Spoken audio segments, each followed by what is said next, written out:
بسم اللہ الرحمن الرحیم۔ 15واں سپارہ دو حصوں پر مشتمل ہے۔ سورہ بنی اسرائیل مکمل اور سورہ کہف کا زیادہ تر حصہ۔ سورہ بنی اسرائیل کا آغاز اللہ تعالیٰ نے اپنے پاک پیغمبر رسالت مآب صلی اللہ تعالیٰ علیہ وسلم کی عظیم الشان معجزے واقعہ معراج سے کیا۔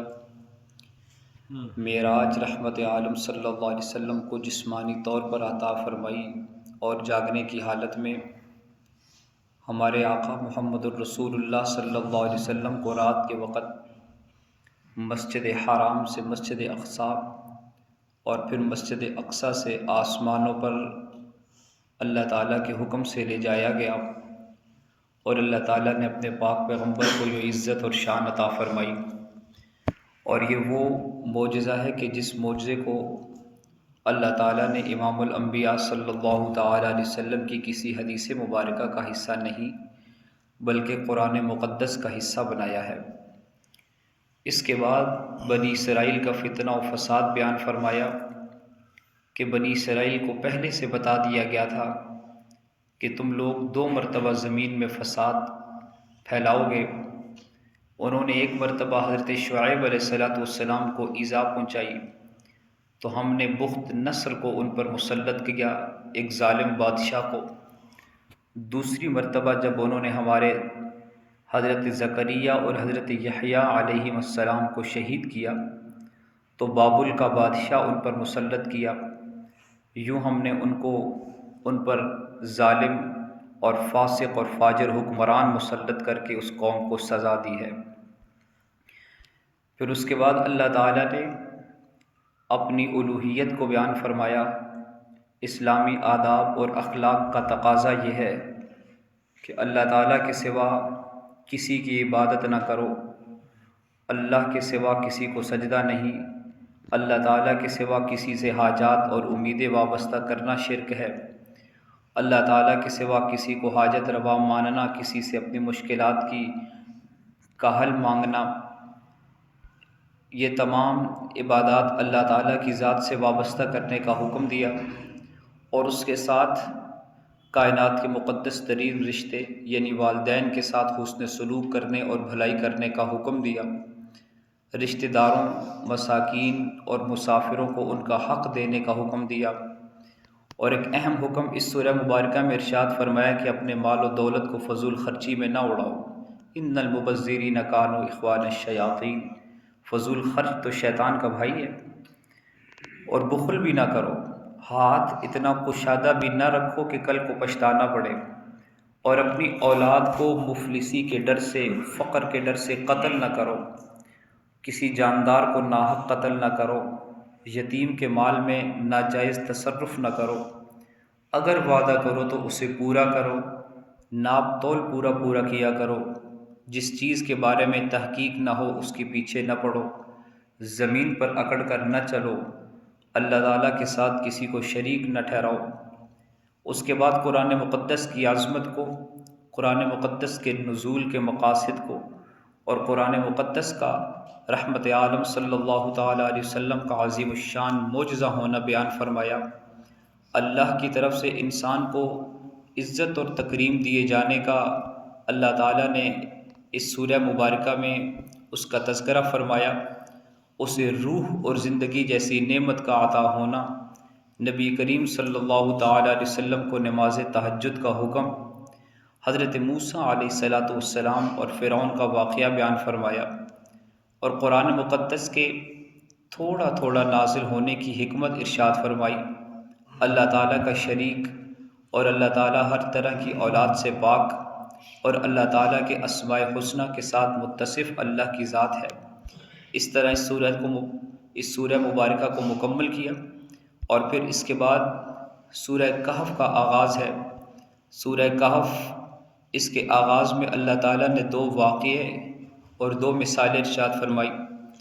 پہلا واقعہ تو اصحاب کہف کا واقعہ کہ یہ وہ چند صاحب ایمان نوجوان تھے جنہیں دقیانوس بادشاہ نے بت پرستی پر مجبور کیا، وہ ہر ایسے شخص کو قتل کر دیتا تھا جو اس کی شرکیہ دعوت کو قبول نہ کرتا۔ ان نوجوانوں کو ایک طرف مال و دولت کے انبار، اونچے عہدوں پر تقرر اور معیار زندگی کی بلندی جیسی ترغیبات دی گئی، اور دوسری طرف ڈرایا گیا، دھمکایا گیا اور جان سے مار دینے کی دھمکیاں دی گئی۔ ان نوجوانوں نے ایمان کی حفاظت کو ہر چیز پر مقدم جانا اور اسے بچانے کی خاطر نکل کھڑے ہوئے۔ چلتے چلتے شہر سے بہت دور ایک پہاڑ کے غار تک پہنچ گئے۔ راستے میں ایک کتا بھی ان کے ساتھ شامل ہوا۔ انہوں نے اس غار میں پناہ لینے کا ارادہ کیا۔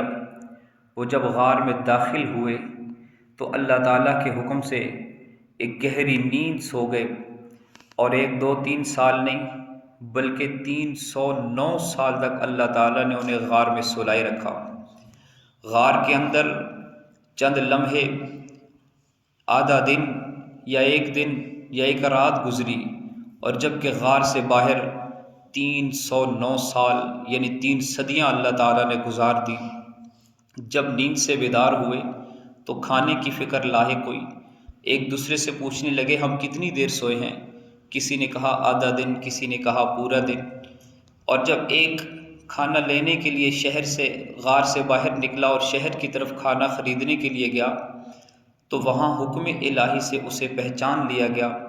3 صدیوں میں حالات بدل چکے، زمانہ بدل چکا، اہل شرک کی حکمرانی ختم ہو چکی، اب موحدین کی حکمرانی ہے، برسر اقتدار ہیں، ایمان کی خاطر گھر بار چھوڑنے والے، اللہ تعالیٰ کے دین کی خاطر اور ایمان کی حفاظت کی خاطر یہ قربانی دینے والے، اللہ تعالیٰ نے انہیں یہ عزت اور شان عطا فرمائی کہ ان کے تذکرے کو قرآن بنا کر نازل کیا، اور ان کی غار میں پہرا دینے والے کتے کو بھی اللہ تعالیٰ نے قرآن میں بیان کیا اور بتایا کہ جو میرے دین کے لیے قربانی دیں اور جو ہمارے ہو جائیں، ان کے ساتھ اگر کتا بھی ملے تو ہم اسے بھی عزت و شان عطا کر دیتے ہیں۔ دوسرا واقعہ اس سورہ مبارکہ میں حضرت موسیٰ اور حضرت خضر علیہ السلام کا ہے۔ یہ واقعہ اس سورہ کے آخر میں اور 16ویں سپارے کے شروع میں اور کچھ 15ویں سپارے کے آخر میں بیان ہوا۔ 2 مثالیں اللہ تعالیٰ نے بڑی عظیم الشان اس سورہ مبارکہ میں دی ہیں۔ 2 شخص تھے، ایک کے باغات تھے اور دوسرا غریب تھا۔ باغات والا اکڑتا تھا، غریب نے کہا کہ اکڑ نہیں، ماشاءاللہ کہا کر۔ وہ نہ مانا، اللہ تعالیٰ کا عذاب آیا اور اس کے باغات جل کے راکھ ہو گئے اور وہ شرمندہ ہوا۔ دنیا کی زندگی کی مثال ایسی ہے جیسے آسمان سے پانی برستا ہے، زمین سرسبز ہو جاتی ہے اور کچھ عرصے کے بعد سب کچھ سوکھ کر چورا چورا ہو جاتا ہے۔ سورہ مبارکہ میں اللہ تعالیٰ نے غار والوں کا خصوصی طور پر ذکر فرمایا، اور اس سورت کا نام بھی اصحاب کہف کے نام پر سورہ کہف رکھا۔ کہف غار کو کہتے ہیں۔ اللہ تعالیٰ نے سورت میں 2 پیپر، ایک شکر کا اور دوسرا پیپر صبر کا لیا۔ اگر لوگ اچھے حالات میں شکر کریں تو ایک پیپر کو پاس کرتے ہیں، اور اگر ناشکری کی تو وہ اس پیپر میں فیل ہو گیا، اور اگر صبر کے پیپر میں صبر کیا تو پاس ہوا، اور اگر بے صبری کی تو فیل ہوا۔ یہ زندگی دارالامتحان ہے جہاں ہم نے یہ دونوں پیپر دینے ہیں، ایک صبر کا ہے اور ایک شکر کا ہے۔ اللہ تعالیٰ نے حضرت آدم علیہ السلام کو پیدا فرمایا، وہ تذکرہ بھی اسی سورہ مبارکہ میں ہے، اور ان کو بھی ان دونوں پیپرز میں آزمایا۔ ایک شکر کا تھا جو کہ جنت کی نعمتوں کے انداز میں تھا، دوسرا درخت کا پھل تھا جو کھانے سے منع کیا گیا، تو یہ صبر کا پیپر تھا۔ سورہ کہف میں اللہ تعالیٰ نے اس انداز میں 5 واقعات ارشاد فرمائے ہیں۔ حضرت آدم علیہ السلام کا واقعہ بھی ہے۔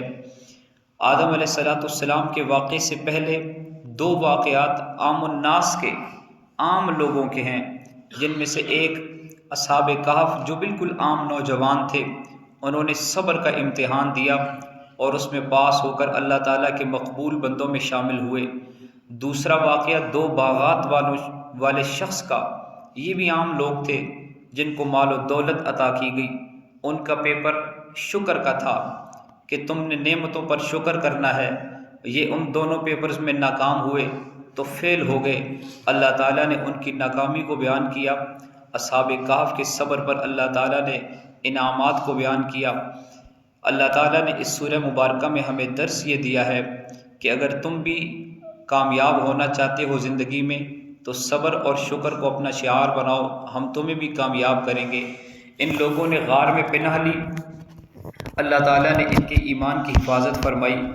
آج بھی فتنوں کا دور ہے اور ہم بھی ان فتنوں کے دور میں اگر غار میں پناہ لیں تو اللہ تعالیٰ ہمارے ایمان کو محفوظ فرمائیں گے۔ اس وقت کی غار پہاڑ کا ایک دہانہ تھا اور آج کے ایمان کی حفاظت کی غار مساجد ہیں، مدارس ہیں، ایمان کے قلعے ہیں، تبلیغ کا ایک انداز ہے، دعوت کا ایک سلسلہ ہے۔ جو شخص اپنے ایمان کو بچانا چاہتا ہے وہ اللہ والوں کے ساتھ جڑ جائے گا۔ جیسے اللہ تعالیٰ نے ان کے ایمان کو بچایا اور انہیں کامیاب کیا، ایسے اللہ تعالیٰ ساتھ جڑنے والوں کو بھی کامیاب کرتے ہیں۔ ھذا ما عندی۔ اللہ تعالیٰ سمجھنے اور عمل کرنے کی توفیق عطا فرمائے۔